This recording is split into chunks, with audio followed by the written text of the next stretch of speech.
Okay, so next is the guerrilla warfare. CPP and PA led student protests. President Marcos take place in the Greater Manila area from January to March on 1970 during the first quarter storm. And on December 29, 1970, Lieutenant Victor Corpus, an instructor at the Philippine Military Academy, or known as PMA, and an officer in the Philippine Constabulary, defected to the NPA after leading 10 guerrillas in a raid on the PMA armory and seizing multiple weapons that they took to their camp to Isabela. So here are some of the notable attacks attributed to New People's Army in the Philippines and spanning decades of their insurgency. Okay, so first one is the Plaza Miranda bombing on August 21, 1971. A bombing at a political rally killed approximately 9 people and 95 are wounded. An event often cited among early major violent incidents linked part to the broader communist movement, though responsibility remains controversial. Okay, next one is the Rano massacre on Digos, Tafel del Sur on June 25, 1989. Attack on villagers largely belonging to an anti-communist vigilante group, resulting in between 37 to 39 deaths, and it deeply tarnished NPA image due to civilian casualties. In 1970 to 1972, small-scale ambushes or raids on police or military outposts, first incidents of violence, and according to some historical accounts, the NPA conducted isolated ambushes and raids primarily to seize weapons, though very few major confrontations are reliably documented. And now let's go to their tactics and patterns.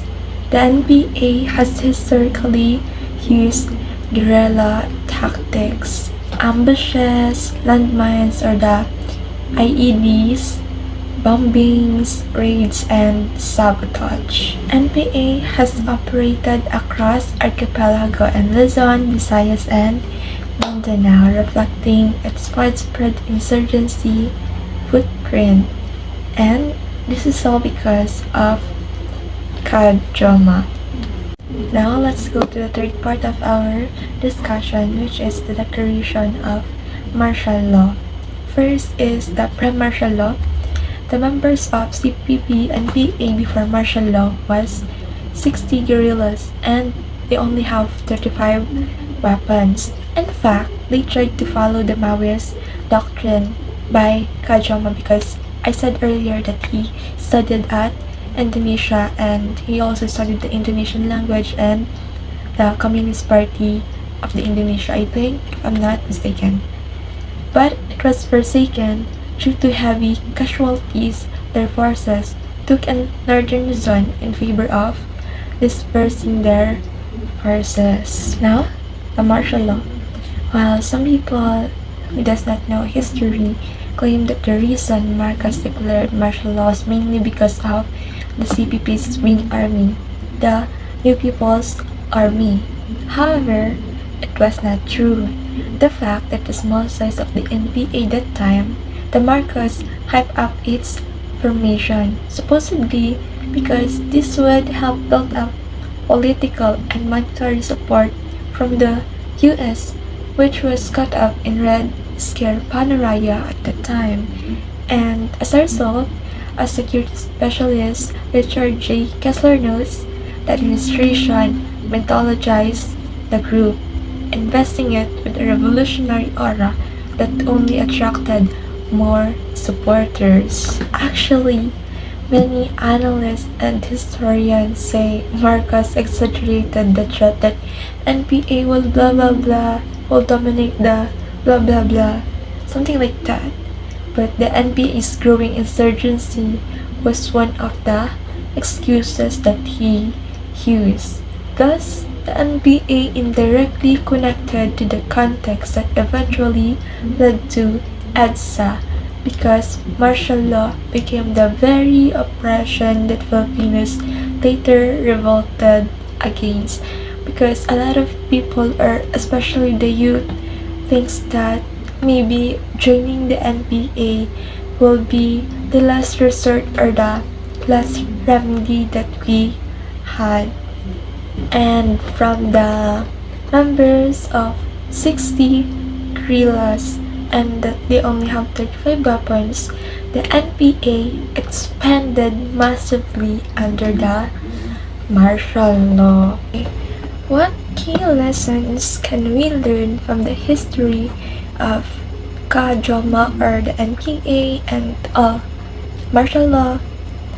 First is a government that abuses power creates more conflict, not peace.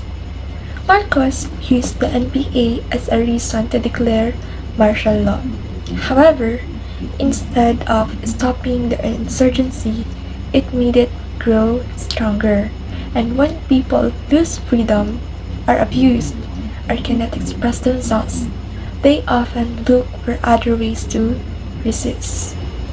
Leaders can manipulate fear to gain power. The threat of communism was real, but it was limited before martial law. Marcos magnified it just to justify staying in power longer than the Constitution allowed. We must be critical of how leaders use fear, crisis, or national security threats to justify extreme actions. In conclusion, Jose Maria Sison played a crucial and foundational role for us to be heard by the people who are in power. From joining organizations to founding MPA or writing books, it was all beneficial.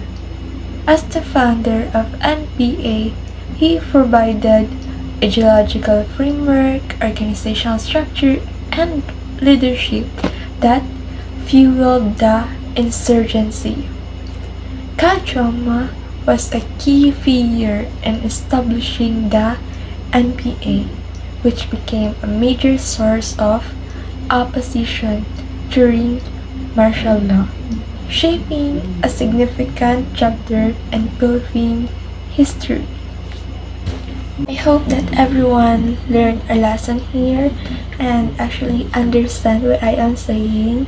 And of course, hopefully, next time when someone asks you who is Jose Maria Sison or Joma, you will be able to answer that question, and also what is his contributions or role in the Philippine history or in the martial law. You'll be answered that question. And that's all. Thank you for watching. See you next time.